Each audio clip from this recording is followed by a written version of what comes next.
এই অফিসে যাচ্ছি, দরজা তাড়াতাড়ি লাগাও। আসসালামু আলাইকুম স্যার।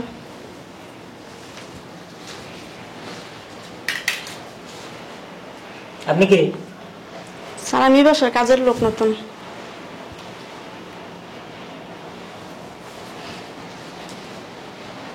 আপনার তো চিনা চিনা লাগছে। আমার কিভাবে চিনবেন আপনি স্যার? কোথায় জানি দেখছি। আপনি আমার কই দেখবেন? আমি গ্রামের মানুষ, ঢাকাতে নতুন আসছি। আপনার বাসাটা কোথায় বলেন তো? আমার গ্রামের বাড়ি বরিশাল। বরিশাল কোন জায়গায়? বরিশাল মুলাদি। আপনি সালমা ম্যাডাম না? হ্যাঁ ম্যাডাম আমি আপনার ছাত্র। বসুন বসুন বসুন বসুন। আমার ছাত্র, আমি তো আপনার চিনলাম না। আমাকে চিনেন নাই? না। আমি মোল্লাবাড়ির ছেলে। মোল্লাবাড়ির ছিলেন বাবা? রহিম মোল্লার ছেলে সবুজ। রহিম মোল্লার ছেলে সবুজ? জি। কেন আপনি আমাদের বাসায় টিউশন পড়াইতেন না? ও বাবা তুমি? জি। বাবা তোমরা তো এখন অনেক বড় হয়ে গেছে, এখন চিনি না বুঝো না। গ্রামে ছে তোমরা তো ঢাকা শহরে আইসা পড়ছো। তা আপনি এই বাসায় বুঝলাম না। বাবা কি কম, কপালে দুর্ভোগ থাকলে অনেক কিছু হয়। মনে করো তোমার আঙ্কেল মারা গেছে, জায়গা জমি যা ছিল সবই ছেলেমেয়েরা ভাগ করে নিয়ে গেছে। এখন তো আমার থাকার জায়গা নেই। আমি যদি গ্রামে কারোর কাছে যাই তাহলে ছেলেমেয়েরা ছোট হয়ে জায়গা, আমার অনেক অত্যাচার করে, এই করে। তারপর আমার ঢাকা থুয়ে গেছে। এখন ঢাকা আমি কার কাছে থাকবো? ঢাকা তো আমার কেউ পরিচিত নাই।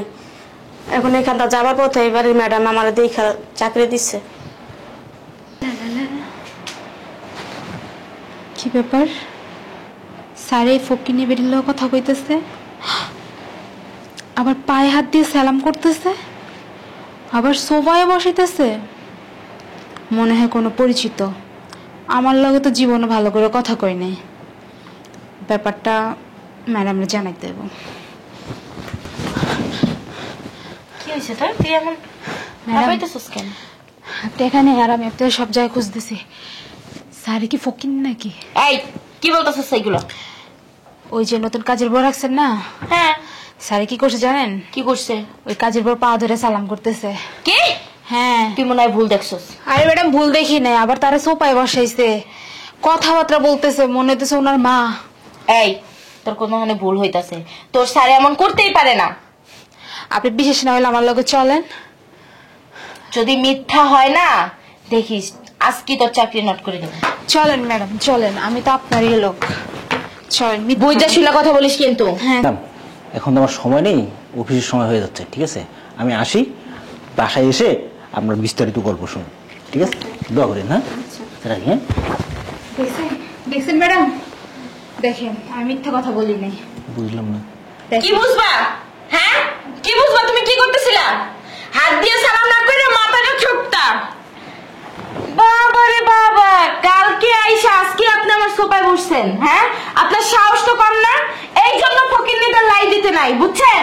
প্রথম দিনই দেখেই আমি বুঝলাম যে আপনি কোন ধরনের, বুঝছেন না? এই নামেন। আপনার এত বড় সাহস কে দিছে? হ্যাঁ এই সোফায় বসা? আমার বাসায় আজ পর্যন্ত যত কাজের লোক আসছে, ছেলে বা মেয়ে, আমার সোফায় বসা তো দূরের কথা, আমার জিনিস পর্যন্ত হাত দেওয়ার সাহস পায় না। আর আপনি কালকে এসে আজকে আমার সোফায় বসছেন, আপনি এত বড় সাহস কে দিছে? হ্যাঁ স্পর্ধা কোথায় পাইছেন? আরে চুপ করো চুপ করো। কি চুপ করবে? হ্যাঁ কি চুপ করবে? তুমি কেন বলছো? তুমি পায়ে ধরে কেন সালাম করছো? হ্যাঁ একটা কাজের লোকের পায়ে ধরে তুমি কেন সালাম করছো? তুমি ওনার বকতেছো কি জন্য? কি করবে? কি করবে? ধরে চুমা দেবে? হ্যাঁ ওনার কত বড় সাহস, আমার কত দিন। এই ঝাড়া দে ঝাড়া দে। কত বড় সাহস আমার সোফায় এসে আমার কাছে না জিজ্ঞাসা করে বসে। আচ্ছা একটা মানুষ সবার মধ্যে বসলে কি কোনো সমস্যা আছে? কেন বসবে? কেন বসবে? এই সাহসটাকে কে দিছে?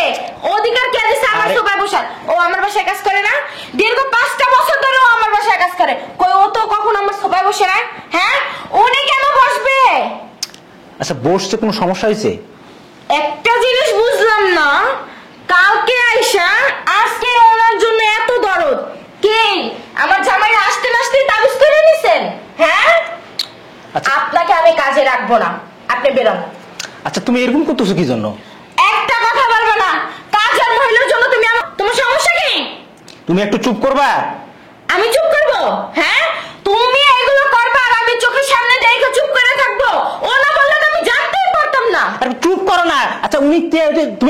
করছো যে উনি কে? উনি কে? উনি তো কাজের মহিলা। উনি কাজের মহিলা না। তো উনি কে? তোমার ভালো লাগে না তোমার? জন্য হ্যাঁ তোমাকে বলতেছি না যে চুপ করো। উনি কে তুমি জানো? তুমি একটা ফকিন্নির জন্য আমাকে। উনি ফকিন্নি না, উনি হচ্ছে একজন শিক্ষক। উনি আমার শিক্ষক। তুমি জানো ওনার কারণে আমি আজকে এত দূর আসছি? হ্যাঁ তুমি না জেনে না বুঝে না শুনে ওনার সম্পর্কে তুমি খারাপ মন্তব্য করতেছো, তাও আবার আমার সামনে। হ্যাঁ তোমার এই স্পর্ধাটা তোমাকে কে দিয়েছে? তুমি তো আসে আমাকে জিজ্ঞাসা করতে পারতা যে কে উনি, ওনার পরিচয় কে, তুমি ওনাকে কেন সালাম করলা? তুমি আমাকে জিজ্ঞাসা না করে ওনাকে কতগুলো কথা বললা তুমি। উনি একজন শিক্ষক। হ্যাঁ শিক্ষক। হ্যাঁ উনি যদি শিক্ষকই হয় তাহলে উনি আমার বাসায় কেন কাজ করতে আসছে? এটা হচ্ছে তার ভাগ্যের একটা নির্মম পরিহাস। পরিহাস নাকি নষ্টামির পরিবেশ? একটার পর একটা তুমি কি বাজে কথা বলতেছো কিন্তু, আর একটার পর একটা কিন্তু বাজে মন্তব্য করতেছো। তুমি কাজ করতে পারো আর আমি বললে সমস্যা? তুমি আমাকে হাত তুলছো, আমি থাকবো না, সংসারই করবো না আমি তোমার সাথে। তুমি একটা কাজের মহিলা, তুমি কিন্তু হাত তুলতেছো। তুমি অতিরিক্ত করতেছো কিন্তু।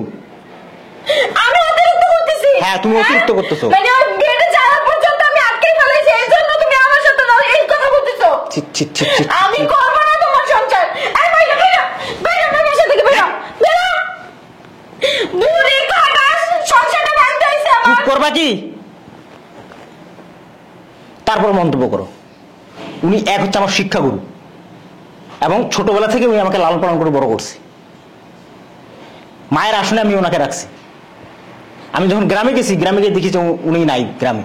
আমি ওনাকে অনেক খোঁজাখুঁজি করছি এবং মনে মনে প্রতিজ্ঞা করছি যে ওনাকে যদি আমি পাই তাহলে আমার বাসায় এনে মায়ের মর্যাদা দিয়ে রাখবো। ভাগ্যের কি নির্মম পরিহাস, আজকে আমি সকালবেলা দেখতেছি উনি ঘর ঝাড়ু দিচ্ছে, মর্যাদা দিয়ে রাখতাম। ভাগ্যের কি নির্মম পরিহাস, আজকে সকালবেলা যখন আমি অফিস থেকে বের হচ্ছি দেখতেছি সে আমার বাসায়। কি নির্মম পরিহাস, আজকে যখন আমি অফিসে যাচ্ছি দেখতেছি উনি ঘর ঝাড়ু দিচ্ছে। আমি মনে মনে অনেক খুঁজছি তাকে, এবং মনে মনে প্রতিজ্ঞা করছি ওনাকে যদি আমি কখনো পাই তাহলে আমি ওনাকে বাসায় এনে মায়ের মর্যাদা দিয়ে রাখবো। কারণ আমার যেহেতু মা নেই, আর উনি যেহেতু অসহায়, আমি মনে মনে কিন্তু এইটা প্রতিজ্ঞা করছি। আল্লাহ কিন্তু আমার এই কথাটা কিন্তু শুনছে। তুমি আমার আগে করবে না? আমি তো সকালবেলায় দেখলাম, আর আগে কথা বলা তুমি সুযোগ দিছো আমাকে। আমি যখন ঢুকছি তখনই তো বলতে পারতাম। তুমি তো কথা বলার সুযোগই দাও নেই। আইসো কিনা এটা উঠা। শোনো, উনি এখন থেকে আমাদের এখানে থাকবে, যতদিন খুশি ততদিন থাকবে। তুমি ওনাকে মায়ের মতো মর্যাদা দিয়ে রাখবা। আন্টি আপনি আমাকে মাফ করে দেন, আমি আসলে আপনাকে চিনতে পারি নাই, আমার ভুল হয়ে গেছে। আচ্ছা ঠিক আছে, আমার অফিসে দেরি হয়ে যাচ্ছে। ঠিক আছে, ওনাকে তুমি খাওয়া দাওয়ার ব্যবস্থা করো, আর অফিস থেকে এসে বাকি কথা বলবো। আচ্ছা চলো। দুপুরে লাঞ্চ করে নিও। আচ্ছা বসেন ম্যাডাম। আমাকে না আপনি মাফ করে দেন, আসলে আমি বুঝতে পারি না, বুঝছেন যে আপনি ওর ম্যাডাম ছিলেন। কারণ মানে হুট কইরা আপনি কালকে আসছেন, আজকে মানে এরকম ব্যবহার দেখা আমি সত্যি আমার ব্যবহারের জন্য দুঃখিত। তোমার দোষ কি বলো? তোমার তো কোনো দোষ নেই, তোমার তো বুঝার ভুল। আমার বুঝাবো এদিকে। তুই না যাই না না শুনে তুই প্যাচটা কেন লাগাইলি? হ্যাঁ আমার মাথাটা কেন তুই নষ্ট করছিস? কথা বলস। আর শোন, যখন তখন কোনো কিছু দেখলে আগে দেখবি শুনবি জানবি, তারপরে আমার কাছে যাই বলবি, বুঝতে পারছস? স্যারে তো কখনো আম করে এমন আদর কইরা সোপায় বসায় নেই। কে? মানে না, উনি তো আমার বড় ভাইয়েরই মতো। তোমার বড় ভাইয়ের মতো তোমার আদর করে তোমার সোপায় কোলে নিয়ে বসবে? হ্যাঁ এই একদম ফাইজলামি কিন্তু করলে বাসা থেকে বের করে দেবো, বুঝতে পারছিস? আর তোর স্যারের আশেপাশে তুই ঘুরবি না। যা ম্যাডামের জন্য নাস্তা বানা, যা। ওনার জন্য নাস্তা বানাবো? থেকে আমার জন্য না তোর জন্য বলছি, যা। ফাজিল একটা মেয়ে। কত কিছু দেখতে হবে। আচ্ছা ম্যাডাম আপনি উঠেন, আপনি শাড়িটা চেঞ্জ করে আপনি আসেন, আমি নাস্তা দিতেছি।